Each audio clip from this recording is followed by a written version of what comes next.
اعوذ باللہ من الشیطان الرجیم بسم اللہ الرحمن الرحیم السلام علیکم ورحمۃ اللہ وبرکاتہ۔ میرا نام عادل شہید ہے۔ امید کرتا ہوں کہ آپ سب لوگ بالکل ٹھیک ٹھاک ہوں گے، خیر و عافیت سے ہوں گے، زندگی مزے سے گزار رہے ہوں گے۔ حضور رحمت، نبی رحمت، شفیع امت، شاہ بنی آدم، نور مجسم صلی اللہ علیہ وآلہ وسلم نے ارشاد فرمایا، انا زعیم لبیت فی ربد الجنات لمن ترک الجدال وان کان محقا۔ نبی رحمت صلی اللہ علیہ وآلہ وسلم نے ارشاد فرمایا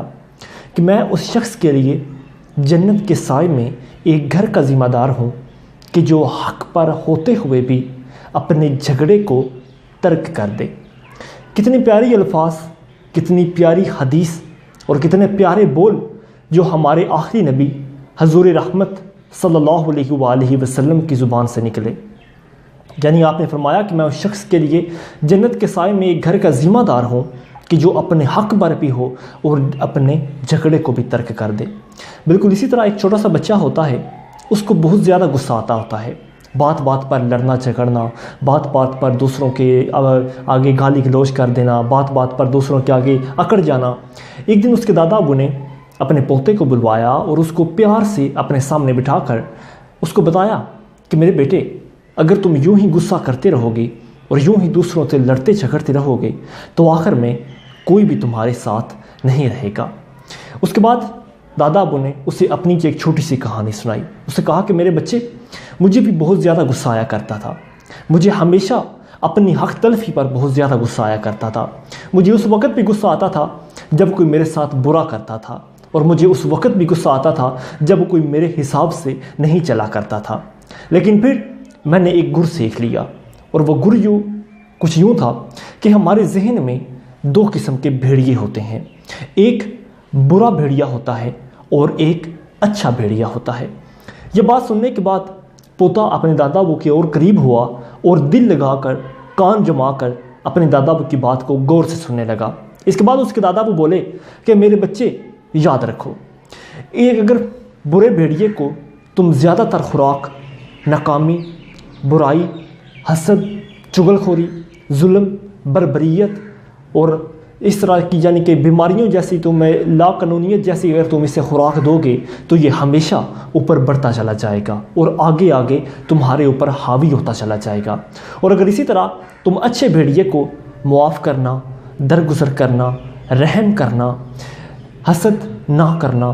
عبادت کرنا، صبر و تحمل اور صبر و شکر سے کام لینا، دوسروں کو معاف کرنا، اپنے گناہوں کا اعتراف کرنا جیسی خوراک دو گے تو یقیناً وہ پروان چڑھنے لگ پڑے گا۔ اور یاد رکھو کہ تالی کبھی بھی ایک ہاتھ سے نہیں بچتی، ہمیشہ دونوں ہاتھوں سے تالی بجائی جاتی ہے۔ اگر ایک شخص ایک طرف سے تمہارے اوپر آگ بگولا ہوتا ہے، تمہارے اوپر نفرت کا اظہار کرتا ہے، تمہیں گالی دیتا ہے، تمہیں برا بھلا کہتا ہے، تم سے حسد و حقارت اور ظلم و بربریت جیسے روایات کے ساتھ پیش آتا ہے، تو اگر تم بھی سیم اسی تالی کے ساتھ، اسی ہاتھ کے ساتھ اس سے اپنی روایت کو برقرار رکھو گے تو یقیناً آخر میں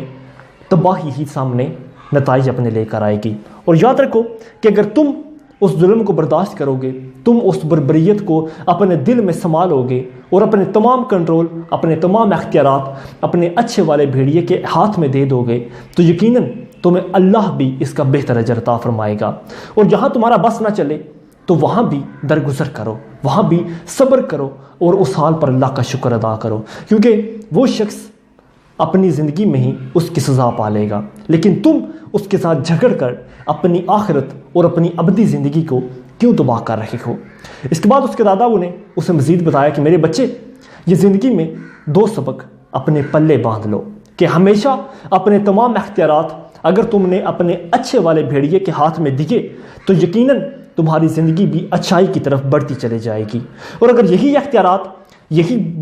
برے اختیارات، یہی گناہوں والی زندگی کے اندر ڈوبنے والے تمہاری زندگی، اگر تم نے اس کا سارا کنٹرول اپنے اس برے والے بھیڑیے کے ہاتھ میں دے دیا تو یقیناً اس کے نتائج یہی نکلیں گے کہ تم بھی نقصان میں جاؤ گے اور سامنے والا بھی نقصان میں جائے گا۔ سر ونسٹن چرچل، برطانیہ کا وزیر اعظم، وہ کہا کرتا تھا کہ جب بھی آپ غصہ کرتے ہیں تو آپ آدھی جنگ اسی وقت ہار جاتے ہیں۔ ایک بھرے مجمع کے اندر اس کو کسی نے کہہ دیا تھا کہ چرچل، مجھے تم سے اتنی نفرت ہے، ایک عورت تھی، مجھے تم سے اتنی نفرت ہے کہ اگر میں تمہاری بیوی ہوتی تو میں تمہیں کافی میں زہر دے کر گھول کر تمہیں پلا دیتی اور تمہیں مار دیتی۔ چرچل اس کی اس بات پر مسکرایا اور خوشی سے بولا کہ اگر میں واقعی تمہارا خامد ہوتا تو میں وہ زہر چپ چاپ نگل جاتا۔ دوستو، یہی بربریت اور یہی تمام چیزوں والی زندگی، اس طرح کے کئی لوگ حضور رحمت صلی اللہ علیہ وآلہ وسلم کی زندگی میں بھی آئے، لیکن آپ نے صبر و استقامت اور صبر و تحمل جیسی کئی مثالیں پیش کیں۔ ہمیں بھی آپ صلی اللہ علیہ وآلہ وسلم کی زندگی سے سبق سیکھ کر اپنی روایات کو، اپنی زندگی کو اسلامی سانچے میں ڈھال کر آگے کی طرف بڑھنا چاہیے، نہ کہ ان چھوٹے چھوٹے معاملات میں لڑتے جھگڑتے، ایک دوسرے کو گالی گلوچ دیتے، ایک دوسرے کی حق تلفی کرتے، ظلم و بربریت کی روایات کو قائم و دائم رکھتے آگے بڑھتے چلے جائیں، بلکہ اس سے ہماری آخرت بھی خراب ہوگی اور ہماری دنیا بھی خراب ہو جائے گی، اور یوں نہ ہم خوش رہ پائیں گے اور نہ کوئی ہم سے خوش ہو پائے گا۔ So be forgive of all and accept your own mistakes. God bless you. خوش رہا کریں، زندگی سے لطف اٹھایا کریں۔ بہت شکریہ۔